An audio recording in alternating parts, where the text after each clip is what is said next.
So very quickly, what Agranshu said, that he spoke to me like 3 or 4 weeks back. He said, we are planning something, things are moving.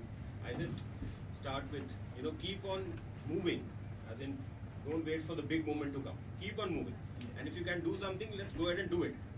So that's why, thank you, Agranshu, for acknowledging that. I think I'm really happy. Very brief introduction, like one of my friend also said, all the awards which he was talking, luckily I also have 15 national level awards for various social work and a lot of other stuff, 7 master degrees and a lot of other stuff, 8 international TEDx talks and a lot of other stuff, 4 books, a lot of other stuff. So that so this storytelling, I decided, to enter into the storytelling like very quickly again. I had a very major accident 8 months back and I was in bed for good 4 months. Then I picked up, rather wasting my time, I picked up this art of storytelling and here I am performing. I had the opportunity to perform at 2-3 stages before this. I hope you guys will like it. So today's session, I'm Dr. Himanshu Talwar, your अगर हिंदी में कहें कहानी वाचक, कहानी सुनाने के लिए। और आज का टॉपिक मैं आप लोगों के लेके आया हूँ लगाव, अटैचमेंट। ये कहानी मैंने लिखी आज से करीब 1 महीना पहले, जब मैं मुंबई से दिल्ली आ रहा था। अपने होटल से निकला और सोचा कुछ करने को नहीं है तो आज कोई ऐसी कहानी लिखी जाए, कुछ ऐसा कंट्रीब्यूट किया जाए जो जनरेशन टू कम और हमारे आगे परफॉर्मेंस आर्टिस्ट लोगों के लिए काम आए। सो ये कहानी शुरू होती है जब मैं अपने होटल से टैक्सी लेता हूँ। टैक्सी में बैठा, आगे बढ़ा। शायद उस ड्राइवर को पता था कि मुझे किशोर के या रफ़ी के या ऐसे पुराने गाने पसंद हैं और उसने गाना सुना और उसने वो गाना चला दिया। सुनते सुनते शायद मुझे नींद से आ गई और मन ही मन में गुनगुनाने लगा कि दिल पर मेरे कब तक मुझे ऐसे ही तड़पाओगे, मैं आग दिल में लगा दूंगा वो कि पल में पिघल जाओगे। एक दिन आएगा प्यार हो जाएगा, ओ मैं आग दिल में लगा दूंगा वो कि पल में पिघल जाओगे। सर एयरपोर्ट आ गया। Thank you. आइए। थैंक यू, मैंने पैसे दिए और मैं आगे बढ़ा और कुछ ऊपर वाले की कृपा रही कि मैं लोगों के मन पढ़ लेता हूँ और उस मन पढ़ने की कला को, उस आर्ट को यूज़ करते हुए इस कहानी को मैंने आगे बढ़ाया। अभी एयरपोर्ट में एंट्री करी थी कि शोर मच गया कि आज़मी साहब आ गए। अब जहाँ आज़मी साहब प्रेजेंट हों तो वो अपना कलाम, अपनी शायरी ज़रूर सुनाते हैं। तो उन्होंने इस कहानी को रूप देने के लिए, शायद ऊपर वाले का फर्क कहते हैं कि मेरे ऊपर एक आशीर्वाद था कि उस कहानी को रूप देने के लिए सबसे पहले आज़मी साहब ने वहाँ पे अपना एक शेर सुनाया कि खुद को इतना भी मत बचाया कर, बारिश हो तो भीग जाया कर। चांद लाकर कोई नहीं देगा, अपने चेहरे से जगमगाया कर। और दर्द हीरा है, दर्द मोती है, दर्द आंखों से मत बहाया कर। काम ले कुछ हसीन होठों से, बातों बातों में मुस्कुराया कर। और धूप मायूस लौट जाती है, छत पे कपड़े सुखाने आया कर। कौन कहता है दिल मिलाने को, कम से कम हाथ तो मिलाया कर। ये शेर सुनते ही मेरे सामने 2 लोग आए और शायद मैं उनका मन पढ़ पा रहा था। मेरी मुलाकात मन ही मन में एक इंसान से हुई जिनका नाम था श्लोक लाइन में लगे थे और एक ही तरफ टकटकी लगाकर देखे जा रहे थे। मुझे पहले बात कुछ समझ सी नहीं आई।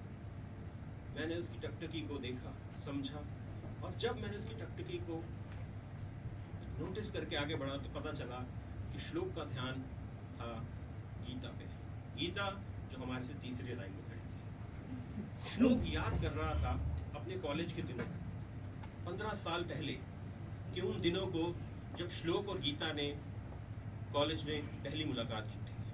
तो श्लोक ने उस पहली मुलाकात में जब उसने गीता को देखा था, उसके मन की पहली बात क्या थी कि भरी दुनिया में कोई है तुम जिसको अपना समझते हो। अरे भरी दुनिया में कोई है जिसको तुम अपना समझते हो। तुमको खुद भी मालूम है कि तुमको क्या समझते हो। तुमको खुद भी मालूम है कि तुम अपने आप को क्या समझते हो। ये सोचकर श्लोक ने जब कॉलेज में एंट्री करी और उसने गीता को देखा, उसने इस पल को याद किया कि आज से 15 साल पहले मेरी गीता से ऐसे मुलाकात हुई थी। उसने याद किया वो पहला डांस परफॉर्मेंस जो गीता ने दिया था, जिसके अंदर श्लोक चाहता था कि वो गीता के पास जाए और उससे बात करे, उसे अपने दिल का हाल सुनाए और कहे कि सब कुछ हम उनसे कह गए लेकिन ये इत्तेफाक, सब कुछ हम उनसे कह गए लेकिन ये इत्तेफाक, एक कहने की जो बात थी वही दिल में रह गई। खत्म करके गीता अपने घर की ओर जाने लगी और श्लोक अपनी बाइक उठा के अपने घर की ओर। गेट के बाहर श्लोक ने गीता को देखा और गीता ने श्लोक को देखा, पर श्लोक अपने घर चला गया। फिर उसे याद आया वो मंजर जब गीता का बर्थडे सेलिब्रेट हो रहा था। उस बर्थडे सेलिब्रेशन में गीता को श्लोक जो कहना चाहता था, उसके मन की बात कि कीजिए इज़हार मोहब्बत चाहे जो अंजाम हो, कीजिए इज़हार मोहब्बत चाहे जो अंजाम हो, जिंदगी में जिंदगी जैसा कोई तो काम हो। कीजिए इज़हार मोहब्बत चाहे जो अंजाम हो, जिंदगी में जिंदगी जैसा कोई तो काम हो। माशाल्लाह। पर वो बर्थडे पे भी उससे आज कुछ ना कह सका और वो लम्हा, वो समा भी उसके हाथ से निकल गया। आज फिर एक मौका आया है, आज कॉलेज में फेयरवेल का दिन है। आज श्लोक ये फैसला करके बैठा है कि मैं गीता को अपने दिल की बात करूंगा, और वो कहता है कि सीने में दिल निकाल के हाथों में रख दिया, सीने से दिल निकाल के हाथों में रख दिया, मैंने तो बस कहा था कि धड़कन का शोर है। लेकिन आज भी श्लोक ये बात उससे कहना पड़ा, कुछ ना कह पाया।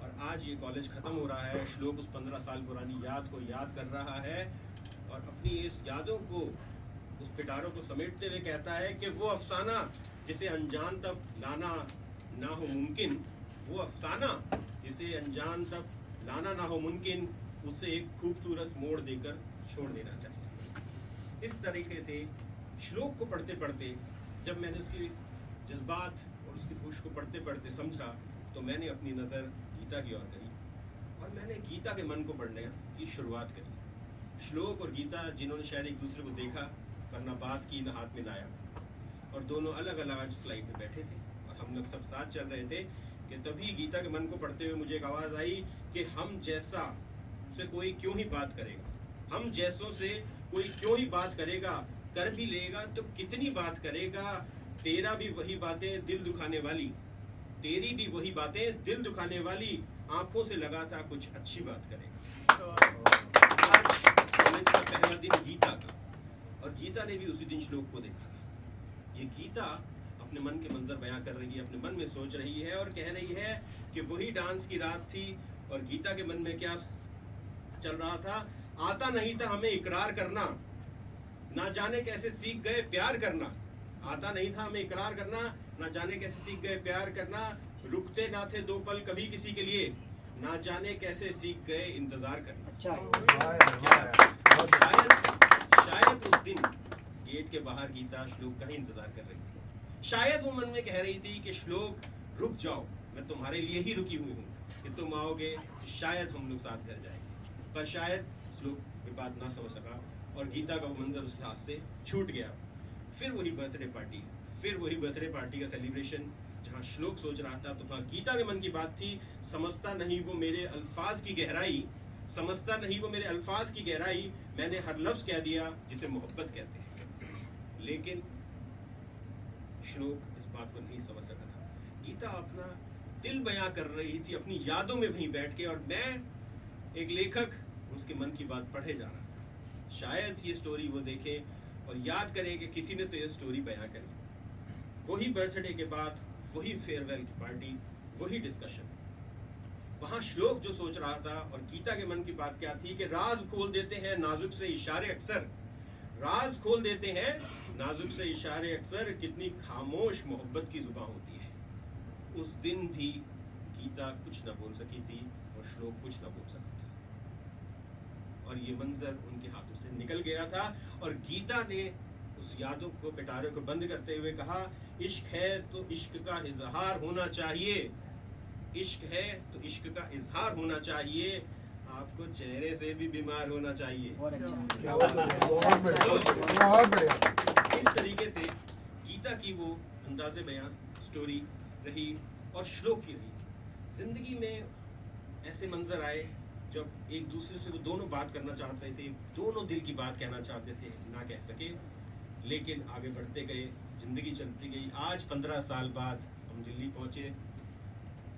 गीता ने अपनी द्वारका की कैब पकड़ी, श्लोक ने अपनी पीतमपुरा की कैब पकड़ी, और दोनों ने अपने हाथों में पहनी हुई अंगूठी को देखा और चूमा, क्योंकि कोई उनका घर पे इंतज़ार कर रहा था। और एंड करूँगा कि हर चुप का मतलब इनकार नहीं होता, हर चुप का मतलब इनकार नहीं होता, हर नाकामयाबी का मतलब हार नहीं होता। क्या हुआ जो आप उसे पा ना सके, सिर्फ पा लेने का ही मतलब प्यार नहीं होता।